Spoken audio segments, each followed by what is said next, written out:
നമസ്കാരം. PSC PYQ വേൾഡിൻ്റെ പുതിയൊരു ക്ലാസ്സിലേക്ക് സ്വാഗതം. പരീക്ഷാ രീതികൾ മാറിയാലും ഇന്ത്യൻ ഭരണഘടനയിൽ നിന്ന് എപ്പോഴും ചോദിക്കുന്ന ചില പ്രധാന ഭാഗങ്ങളുണ്ട്. അത്തരം ഭാഗങ്ങളിൽ നിന്ന് മുൻ വർഷങ്ങളിൽ വന്നിട്ടുള്ള ചോദ്യങ്ങളാണ് നമ്മൾ ഇന്ന് ഡിസ്കസ് ചെയ്യാൻ പോകുന്നത്. വരാൻ പോകുന്ന പരീക്ഷകളിൽ ഈ ചോദ്യങ്ങൾ നിങ്ങൾക്ക് തീർച്ചയായും പ്രയോജനപ്പെടും. അതുകൊണ്ട് ക്ലാസ് മുഴുവനായി കാണാൻ ശ്രമിക്കുക. നമുക്ക് ചോദ്യങ്ങളിലേക്ക് കടക്കാം. ഒന്നാമത്തെ ചോദ്യം: താഴെ പറയുന്നവയിൽ ഏതൊക്കെയാണ് തദ്ദേശ ഭരണ സ്ഥാപനങ്ങളുമായി ബന്ധപ്പെട്ടിരിക്കുന്നത്? ആൻസർ 1, 2, 3 മാത്രമാണ്. അതായത് Balwant Rai Mehta commission, Ashok Mehta commission, Thungon committee എന്നിവയാണ് തദ്ദേശ ഭരണ സ്ഥാപനങ്ങളുമായി ബന്ധപ്പെട്ടിരിക്കുന്ന കമ്മീഷനുകൾ. ബൽവന്ത് റായ് മേത്ത കമ്മീഷനാണ് പഞ്ചായത്തി രാജ് സംവിധാനം വേണമെന്ന് ആദ്യമായിട്ട് ശക്തമായിട്ട് ശുപാർശ ചെയ്ത കമ്മീഷൻ ബൽവന്ത് റായ് മേത്ത കമ്മീഷനാണ്. അശോക് മേത്ത കമ്മീഷനാണ് ദ്വിതല പഞ്ചായത്ത് സംവിധാനം വേണമെന്ന് പറഞ്ഞ കമ്മീഷൻ. തുങ്കൻ കമ്മിറ്റിയാണ് പഞ്ചായത്തുകൾക്ക് ഭരണഘടനാ പദവി ശുപാർശ ചെയ്ത കമ്മീഷൻ. സർക്കാരിയ കമ്മീഷൻ തദ്ദേശ സ്വയംഭരണ സ്ഥാപനങ്ങളുമായി ബന്ധപ്പെട്ടതല്ല. ഇത് കേന്ദ്ര സംസ്ഥാന ബന്ധം പഠിക്കാനാണ് രൂപീകരിച്ചത്.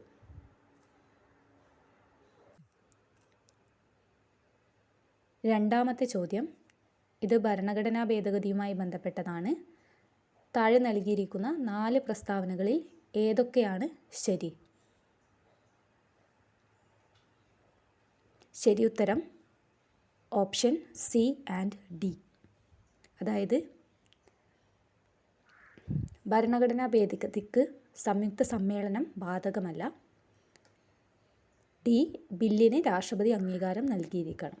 ഇവയാണ് ശരിയായ പ്രസ്താവനകൾ. സാധാരണ ബില്ലുകൾക്ക് ബാധകമായ ജോയിൻറ്റ് സിറ്റിംഗ് ഭരണഘടനാ ഭേദഗതിക്ക് ആവശ്യമില്ല. അതുപോലെ 2 സഭകളും പാസാക്കിയാൽ രാഷ്ട്രപതി നിർബന്ധമായി അംഗീകാരം നൽകണം. ഈ 2 പ്രസ്താവനകളാണ് ശരി. ആദ്യത്തെ 2 പ്രസ്താവനകളെ പറ്റി പറയുകയാണെങ്കിൽ, ഭേദഗതി ബില്ല് നമുക്ക് ലോക്സഭയിലോ രാജ്യസഭയിലോ അവതരിപ്പിക്കാം. അതിനാൽ ലോകസഭയിൽ മാത്രം എന്നുള്ള പ്രസ്താവന തെറ്റാണ്. പിന്നെ ബില്ല് അവതരിപ്പിക്കാൻ രാഷ്ട്രപതിയുടെ മുൻകൂർ അനുമതി ആവശ്യമില്ല. അതുകൊണ്ട് രണ്ടാമത്തെ പ്രസ്താവന തെറ്റാണ്. ബില്ല് അവതരണത്തിന് രാഷ്ട്രപതിയുടെ മുൻകൂർ അനുമതി ആവശ്യമാണെന്ന പ്രസ്താവന തെറ്റാണ്. രാഷ്ട്രപതിയുടെ മുൻകൂർ അനുമതി ആവശ്യമില്ല. അതുകൊണ്ട് ആൻസർ സി ആൻഡ് ഡി ആണ് ശരിയായ പ്രസ്താവനകൾ.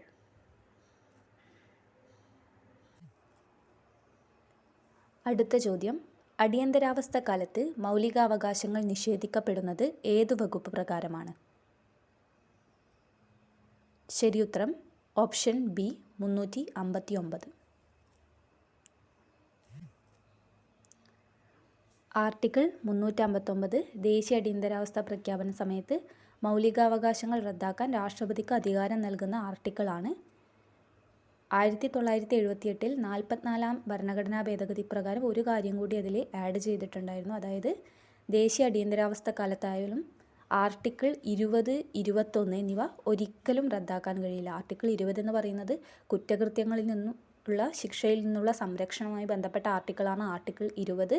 21 എന്ന് പറയുന്നത് ജീവനും വ്യക്തി സ്വാതന്ത്ര്യത്തിനുമുള്ള മൗലികാവകാശമാണ്. ഈ 2 അവകാശങ്ങളും 359 പ്രകാരമാണെങ്കിലും റദ്ദാക്കാൻ വേണ്ടി കഴിയുകയില്ല. ഇതുമായി ബന്ധപ്പെട്ട മറ്റൊരു കാര്യമെന്ന് പറയുന്നത്, ദേശീയ അടിയന്തരാവസ്ഥ പ്രഖ്യാപിക്കുന്ന സമയത്ത് ആർട്ടിക്കിൾ 358 പ്രകാരം ആർട്ടിക്കിൾ 19, അതായത് സ്വാതന്ത്ര്യത്തിനുള്ള അവകാശം സ്വയം റദ്ദാക്കപ്പെടും. എന്നാൽ എല്ലാ അടിയന്തരാവസ്ഥയിലും ആർട്ടിക്കിൾ 19 റദ്ദാക്കില്ല. ഒന്നുകിൽ യുദ്ധം അല്ലെങ്കിൽ വിദേശാക്രമണം എന്നിവ കാരണം അടിയന്തരാവസ്ഥ പ്രഖ്യാപിച്ചാൽ മാത്രമേ ആർട്ടിക്കിൾ 358 പ്രകാരം ആർട്ടിക്കിൾ 19 റദ്ദാകൂ. ഈ കാര്യങ്ങളും കൂടി ഓർത്തു വയ്ക്കുക. അടുത്ത ചോദ്യം: ഇന്ത്യൻ ഭരണഘടനയുടെ 3-ാം ഭാഗത്തിൽ പ്രതിപാദിച്ചിരിക്കുന്നത്?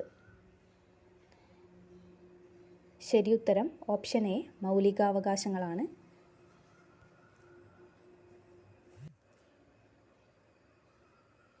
ഭരണഘടനയുടെ പാർട്ട് 2-ലാണ് സിറ്റിസൺഷിപ്പിനെ കുറിച്ച് പറയുന്നു. പാർട്ട് 3-ൽ മൗലികാവകാശങ്ങളെക്കുറിച്ച് പറയുന്നു. പാർട്ട് 4-ലാണ് നിർദ്ദേശക തത്വങ്ങളെപ്പറ്റി പറയുന്നത്. ഓർത്തു വയ്ക്കുക. അഞ്ചാമത്തെ ചോദ്യം: മൗലികാവകാശങ്ങൾ ഉൾപ്പെടെ ഭരണഘടനയുടെ ഏതു ഭാഗവും ഭേദഗതി ചെയ്യുവാൻ പാർലമെന്റിന് അധികാരമുണ്ടെന്ന് വ്യവസ്ഥ ചെയ്ത ഭേദഗതി. ശരിയുത്തരം ഓപ്ഷൻ 24 ഭേദഗതി. ഗോലക്നാഥ് കേസിന് ശേഷം പാർലമെന്റിന് മൗലികാവകാശങ്ങൾ ഭേദഗതി ചെയ്യാനാകുമോ എന്നുള്ളൊരു തർക്കമുണ്ടായി. അതിനുശേഷമാണ് 24 ഭേദഗതി കൊണ്ടുവന്ന് പാർലമെന്റിന് ഭരണഘടനയിലെ ഏതു ഭാഗവും, അതായത് മൗലികാവകാശങ്ങൾ ഉൾപ്പെടെ ഭേദഗതി ചെയ്യാമെന്ന് വ്യക്തമാക്കി. അതായത് 24 ഭേദഗതി പ്രകാരം മൗലികാവകാശങ്ങൾ ഉൾപ്പെടെ ഭരണഘടനയുടെ ഏതു ഭാഗവും ഭേദഗതി ചെയ്യാനുള്ള അധികാരം ആർക്കുണ്ടെന്ന്, പാർലമെന്റിനുണ്ടെന്ന് വ്യക്തമാക്കി.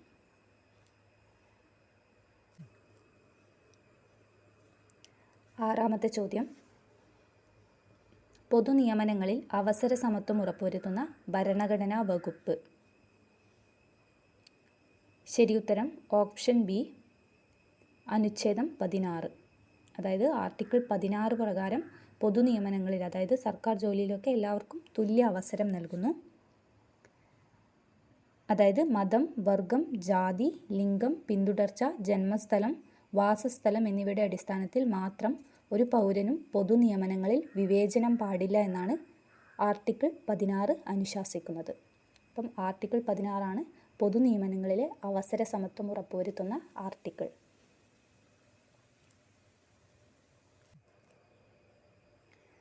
അടുത്ത ചോദ്യം, അയിത്തോച്ചാടനം ശിക്ഷാർഹമായ കുറ്റമായി പ്രഖ്യാപിക്കുന്ന ഭരണഘടനാ വകുപ്പ്. ശരിയുത്തരം ഓപ്ഷൻ എ ആർട്ടിക്കിൾ 17. അടുത്ത ചോദ്യം, താഴെ കൊടുത്തിരിക്കുന്നവയിൽ മതേതരത്വം എന്നതുകൊണ്ട് അർത്ഥമാക്കുന്നത് എന്ത്? ശരിയുത്തരം ഓപ്ഷൻ എ ഇന്ത്യക്ക് ഒരു ഔദ്യോഗിക മതമില്ല. അതായത് ഇന്ത്യക്ക് ഔദ്യോഗിക മതമില്ല, ഇന്ത്യ എല്ലാ മതങ്ങളെയും തുല്യമായി കാണുന്നു. അതാണ് ഇന്ത്യയുടെ മതേതരത്വം എന്നതുകൊണ്ട് അർത്ഥമാക്കുന്നത്.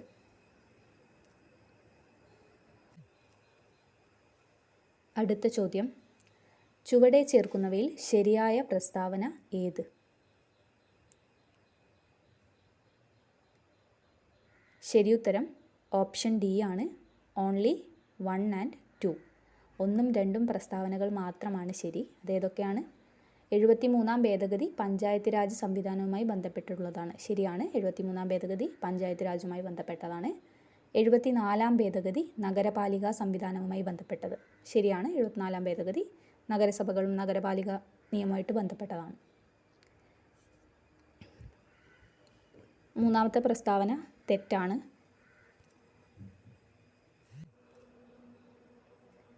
നെഹ്റു അംബേദ്കറും ഒരുപോലെ അനുകൂലിച്ചു എന്നത് ശരിയല്ല. പ്രത്യേകിച്ച് അംബേദ്കർ ഗ്രാമങ്ങളെക്കുറിച്ചും ഗ്രാമപഞ്ചായത്തുകളെക്കുറിച്ചെല്ലാം ശക്തമായിട്ടുള്ള സംശയങ്ങളൊക്കെ പ്രകടിപ്പിച്ചിരുന്നു. അതുകൊണ്ട് മൂന്നാമത്തെ പ്രസ്താവന തെറ്റാണ്. 1ഉം 2ഉം പ്രസ്താവനകൾ മാത്രമാണ് ശരിയായിട്ടുള്ളത്.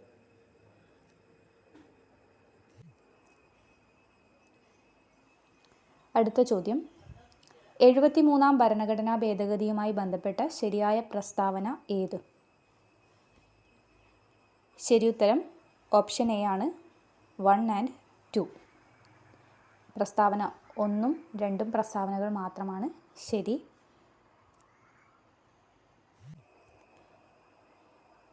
ഒന്നാമത്തെ പ്രസ്താവന ശരിയാണ്. ത്രിതല ഭരണ സംവിധാനത്തിന് പ്രാഥമിക തലത്തിന് പ്രഥമ സ്ഥാനം നൽകുന്നു. അതുപോലെ രണ്ടാമത്തെ പ്രസ്താവന ജില്ലാ പഞ്ചായത്താണ് മേൽഘടകം എന്ന പ്രസ്താവനയും ശരിയാണ്. അടിസ്ഥാന തലം ഗ്രാമപഞ്ചായത്താണ്, ജില്ലാ പഞ്ചായത്താണ് ഉയർന്ന തലം. 1ഉം 2ഉം പ്രസ്താവനകൾ അതുകൊണ്ട് തന്നെ ശരിയാണ്.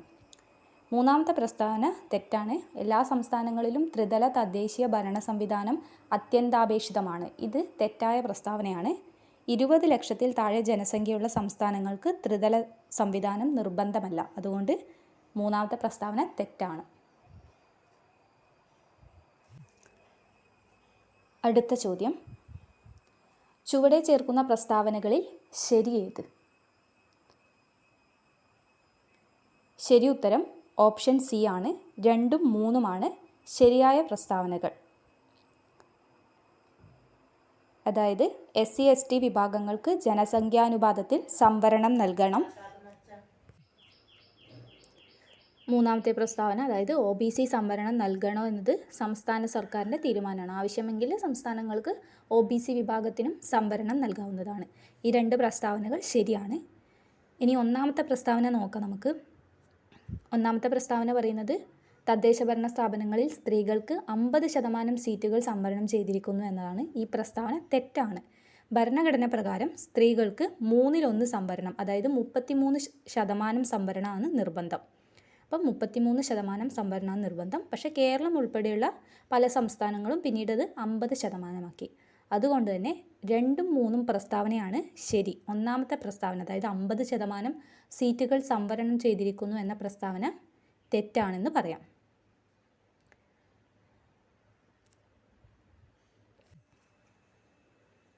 താഴെ പറയുന്നവയിൽ ഏതാണ് ഇന്ത്യൻ ഭരണഘടനയുടെ കൺകറന്റ് ലിസ്റ്റിൽ ഉൾപ്പെടുന്നത്?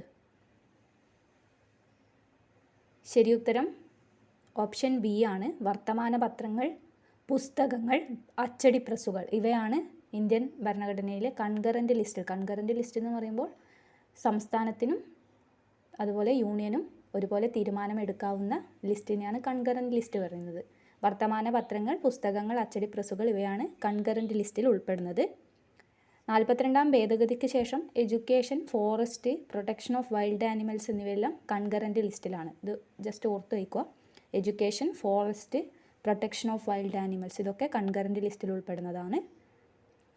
അതുപോലെ ഈ ചോദ്യത്തിൽ നമുക്ക് കാണാം വിദ്യാഭ്യാസം, ഗവേഷണം, ശാസ്ത്രീയ സാങ്കേതിക സ്ഥാപനങ്ങൾ എന്നിവയുടെ മാനദണ്ഡങ്ങൾ. ഇത് യൂണിയൻ ലിസ്റ്റിൽ വരുന്നതാണ് കേട്ടോ.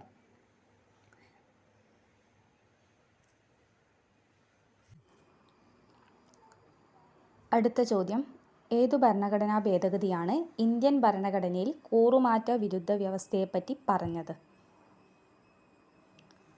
ശരി ഉത്തരം ഓപ്ഷൻ എ ആണ്, 52. കൂറുമാറ്റ വിരുദ്ധ വ്യവസ്ഥയെപ്പറ്റി പറയുന്നത് 10th ഷെഡ്യൂളിലാണ്. ഭരണഘടനയുടെ 10ാമത്തെ ഷെഡ്യൂളിലാണ് കൂറുമാറ്റ വിരുദ്ധ വ്യവസ്ഥയെപ്പറ്റി പറയുന്നത്.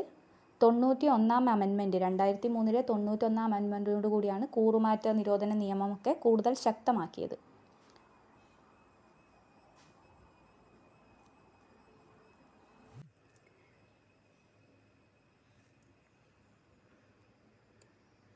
അടുത്ത ചോദ്യം, അന്യായമായി തടങ്കൽ വെച്ചിരിക്കുന്ന വ്യക്തിയെ ഹാജരാക്കുന്നതിനായി സുപ്രീം കോടതി പുറപ്പെടുവിക്കുന്ന റിട്ട്. ഉത്തരം ഓപ്ഷൻ എ, ഹേബിയസ് കോർപ്പസ് എന്നാണ്. ഹേബിയസ് കോർപ്പസ് എന്ന അർത്ഥം വരുന്നത് തന്നെ ശരീരം ഹാജരാക്കുക എന്നാണ്. അതായത് അന്യായമായിട്ട് തടങ്കലിൽ വെച്ചിരിക്കുന്ന ഒരു വ്യക്തിയെ ഹാജരാക്കുക, ഹേബിയസ് കോർപ്പസ് എന്ന് പറയുന്നത് തന്നെയാണ്. വ്യക്തി സ്വാതന്ത്ര്യത്തിൻ്റെ സംരക്ഷകൻ എന്നറിയപ്പെടുന്ന റിട്ടാണ് ഹേബിയസ് കോർപ്പസ്.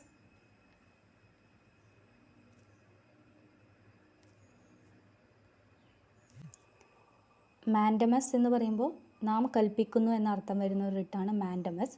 അതായത് സ്വന്തം കർത്തവ്യം നിറവേറ്റാൻ ഒരു ഉദ്യോഗസ്ഥനെയോ അല്ലെങ്കിൽ ഒരു പൊതുസ്ഥാപനത്തെയോ അനുശാസിച്ചുകൊണ്ട് കോടതി പുറപ്പെടുവിക്കുന്ന റിട്ടാണ് മാൻഡമസ്.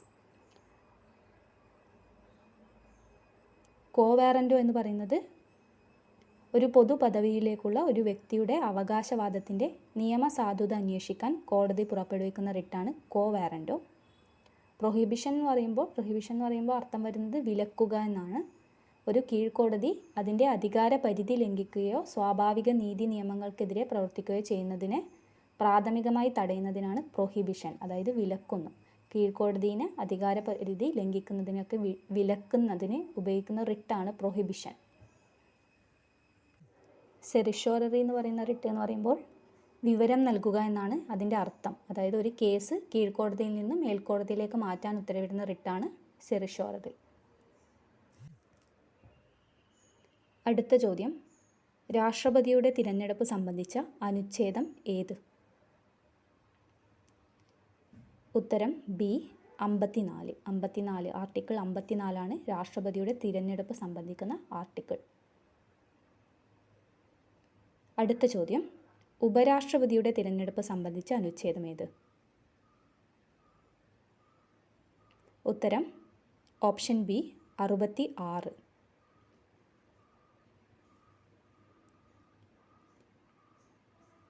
അടുത്ത ചോദ്യം, വോട്ട് ചെയ്യുവാനുള്ള പ്രായം 21 നിന്നും 18 ആക്കിയത് ഏത് ഭേദഗതിയിലൂടെയാണ്?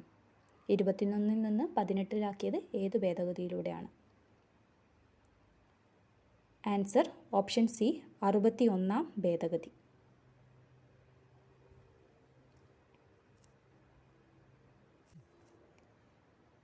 18 ചോദ്യം. കൂറുമാറ്റ നിരോധന നിയമം ഉൾപ്പെടുത്തിയിരിക്കുന്ന പട്ടിക ഏത്? ഉത്തരം ഓപ്ഷൻ സി 10-ാം പട്ടിക. നമ്മൾ ഓൾറെഡി ഡിസ്കസ് ചെയ്തിട്ടുണ്ട്. 10-ാം പട്ടിക പ്രകാരമാണ് കൂറുമാറ്റ നിരോധന നിയമം ഭരണഘടനയിൽ ഉൾപ്പെടുത്തിയിരിക്കുന്നത്.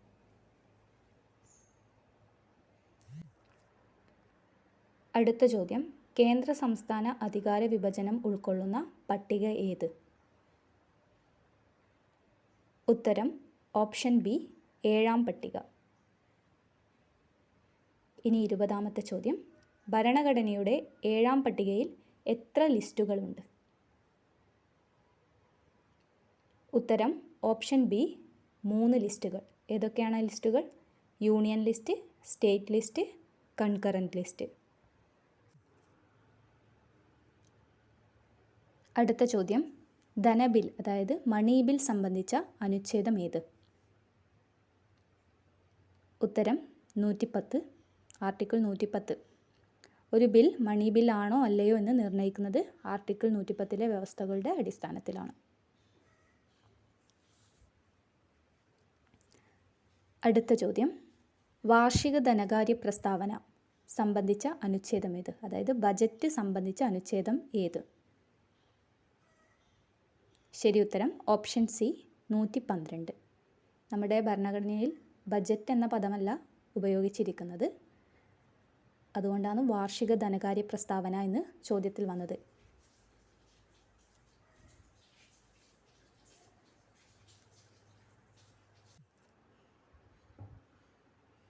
അടുത്ത ചോദ്യം. പാർലമെൻറ്റിൻ്റെ സംയുക്ത സമ്മേളനത്തെക്കുറിച്ചുള്ള അനുച്ഛേദം ഏത്? ശരി ഉത്തരം ഓപ്ഷൻ സി ആർട്ടിക്കിൾ 108. പാർലമെൻറ്റിൻ്റെ സംയുക്ത സമ്മേളനം ജോയിൻറ്റ് സിറ്റിംഗ് വിളിച്ചു ചേർക്കുന്നത് ആരാണ്? രാഷ്ട്രപതിയാണ് ജോയിൻറ്റ് സിറ്റിംഗ് വിളിക്കുന്നത്. അടുത്ത ചോദ്യം. തിരഞ്ഞെടുപ്പ് കമ്മീഷനെക്കുറിച്ചുള്ള അനുച്ഛേദം ഏത്? താഴെ പറയുന്നവയിൽ തിരഞ്ഞെടുപ്പ് കമ്മീഷനെക്കുറിച്ചുള്ള അനുച്ഛേദം ഏത്? ശരി ഉത്തരം ഓപ്ഷൻ സി 324. അടുത്ത ചോദ്യം. പ്രായപൂർത്തി വോട്ടവകാശം സംബന്ധിച്ച അനുച്ഛേദം ഏത്? ശരി ഉത്തരം ഓപ്ഷൻ സി 326. ഇന്നത്തെ ക്ലാസ്സിൽ നമ്മൾ ഭരണഘടനാ ഭാഗത്തു നിന്നുള്ള 25 പ്രീവിയസ് ഇയർ ക്വസ്റ്റ്യൻസ് ആണ് ഡിസ്കസ് ചെയ്തിട്ടുള്ളത്. ഇനിയും ഇതുപോലുള്ള വീഡിയോകൾക്കായി ചാനൽ സബ്സ്ക്രൈബ് ചെയ്യുക. നിങ്ങൾക്ക് കിട്ടിയ ശരി ഉത്തരങ്ങളുടെ എണ്ണം താഴെ കമൻറ്റ് ബോക്സിൽ രേഖപ്പെടുത്തുക. Thank you.